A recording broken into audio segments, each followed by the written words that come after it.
So the Texas order that Governor Abbott is still fighting to enact would call on both licensed professionals and members of the general public to report parents of transgender children as child abusers if those children had received gender-affirming care.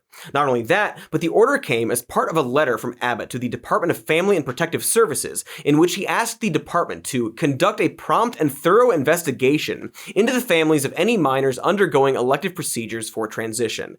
Now, we've already done a whole episode on the way anti-trans advocates use the "what about the children" narrative to obfuscate their puritanical conservative attitudes towards gender and sexuality, and we would probably make a whole other video about other ways that transphobic ideology is wrong and bad. In fact, make more videos. Alright, but it bears worth repeating here.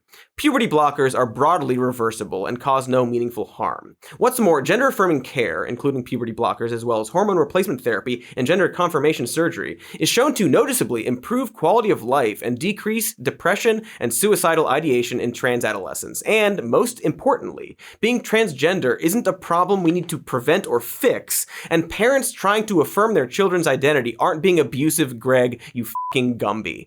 According to the failing New York Times, Abbott's order managed to sow chaos and confusion amongst trans families and their medical providers before it was temporarily halted. Dr. Megan Mooney, a licensed psychologist whose clients include transgender children, as well as a plaintiff in the case to halt the order, testified to there being outright panic as the order caused children and their families to fear for their safety and forced medical professionals to choose between their legal duties and moral obligations. One mother, an employee of Texas's Family Protection Agency, who showed up to court in goddamn disguise, testified to being terrified for her trans daughter's health and well-being. And Rio Grande Valley resident Adamalis Vigil told the Texas Tribune that her 13-year-old trans daughter, Adeline, is so terrified she will be forcibly separated from her mother that she doesn't even want to sleep in her own bed. Because in Texas, being found guilty of child abuse can come with a first-degree felony conviction and up to 100 years in prison and or a fine of $10,000, which seems pretty problematic when you start defining child abuse as stuff I don't like.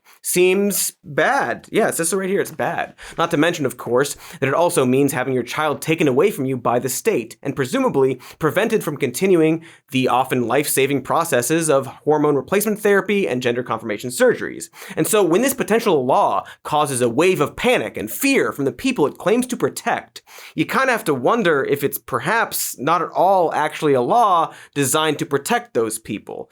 Maybe it's a bad shitty law aimed at pleasing a base of voters who simply don't like transgender people, all at the expense of kids and parents who just want to live their lives. Well, you would notice I have 3 thriving children. The issues we're facing right now are not things that we have to deal with on a regular basis.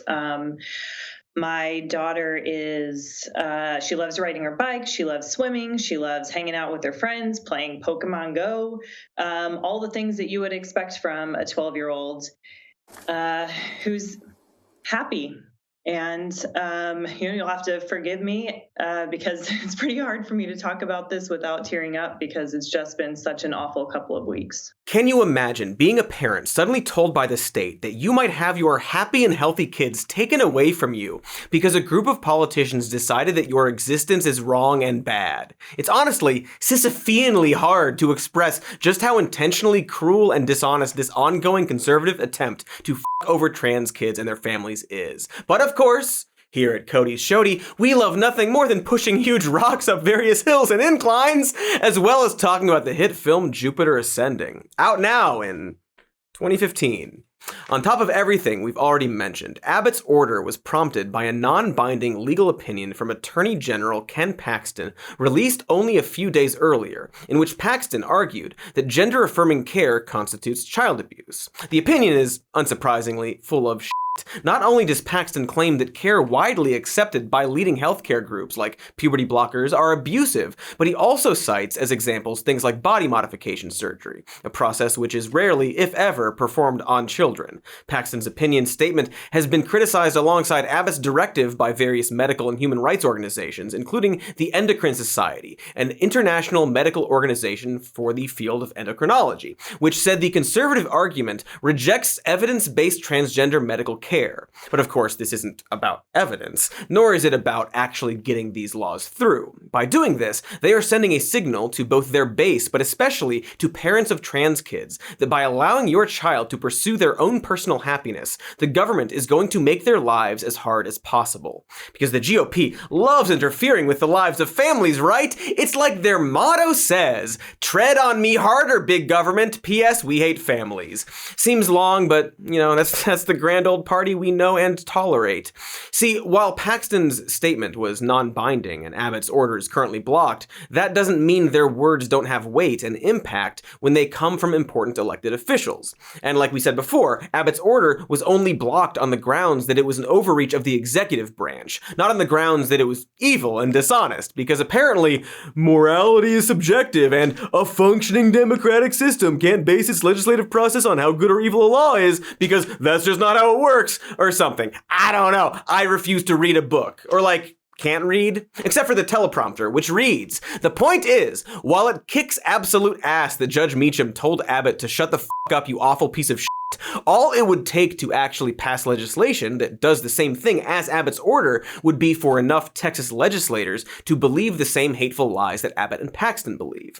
And unfortunately, the only way to stop that from happening is to use that same legislative system to pass bills that explicitly protect trans people and permanently enshrine their rights into law. So, phew, good thing the legislative processes in this country are simple and fast acting. Right? Hey, thanks for watching that clip. Here's the evergreen end plate to ask you to like and subscribe. It's any day of the year where you are.